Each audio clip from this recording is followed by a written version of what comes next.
ఉయ్యాలవాడ నరసింహారెడ్డి చేసిన సాయుధ పోరాటంలో వడ్డే ఓబన్న సైన్యాధ్యక్షుడిగా పనిచేశాడని, ఆయన సేవలు మరవలేనివని భూపాలపల్లి ఎమ్మెల్యే గండ్ర సత్యనారాయణరావు అన్నారు. భూపాలపల్లి కలెక్టర్ కార్యాలయంలో ఓబన్న జయంతి వేడుకలు బీసీ సంక్షేమ శాఖ అధికారి శైలజ అధ్యక్షతన జరగగా ఎమ్మెల్యే గండ్ర సత్యనారాయణరావు ముఖ్య అతిథిగా హాజరయ్యారు. ఈ సందర్భంగా ఎమ్మెల్యే మాట్లాడుతూ బ్రిటిష్ పాలకులను గడగడలాడించిన మహావీరుడు ఓబన్న అని కొనియాడారు. ఒక సంచార జాతిలో పుట్టిన వడ్డే ఓబన్న సేవలు మరవలేనివన్నారు. వడ్డెరలు అన్ని విధాలా అభివృద్ధి చెందేందుకు ప్రభుత్వం కట్టుబడి ఉందన్నారు.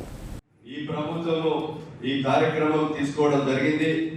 ఈ యొక్క వడ్డెర కులాలను కూడా మీరేదైతే 9 డిమాండ్లు పెట్టారో ఎస్టీ జాబితాలో మా స్వామి చెప్పినట్టుగా కేంద్రంలో అధికారంలోకి వచ్చిన వెంటనే ఈరోజు ఈ యొక్క కార్యక్రమాన్ని కూడా వడ్డెర కులస్తులు రాయి రంప పంట కొట్టుకొని ఈరోజు గుట్టలను వారిని పిండి చేసి ఈరోజు వాళ్ళ జీవితాలన్నీ కూడా మరి ఈరోజు పణంగా త్యాగం చేసినటువంటి వడ్డెర కులస్తులను తప్పకుండా మీరు పెట్టినటువంటి న్యాయమైన డిమాండ్లను ఈ ప్రభుత్వము గుర్తిస్తుంది.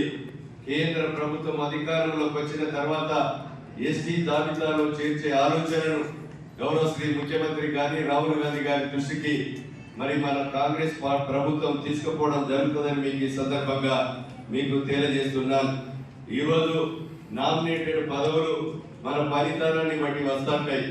మనం ఈరోజు వ్యక్తులుగా ఓబన్న గారి ఆశయాలను, వారి సిద్ధాంతాలను, వారి పోరాట మట్టుకను మనం కూడా ఆదర్శంగా తీసుకొని ఈ గడ్డ మీద పుట్టిన ప్రతి బిడ్డ వడ్డెర కులస్తుడు ఇక్కడ జరుగుతున్నటువంటి అన్యాయాన్ని ఎదుర్కొని పోరాటాలు చేసి గడ్డ మీద పుట్టిన వడ్డెర కులస్తులకు తిండి లేని, భూమి లేని, అదేవిధంగా భూవకు లేని, ఇల్లు లేని నిరుపేదలను గుర్తించి వాళ్ళకు ఇల్లు కట్టించి వాళ్ళకు న్యాయపరంగా జిల్లా నాయకుడు పోరాటం చేయాలి, మా దృష్టికి తీసుకురావాలి.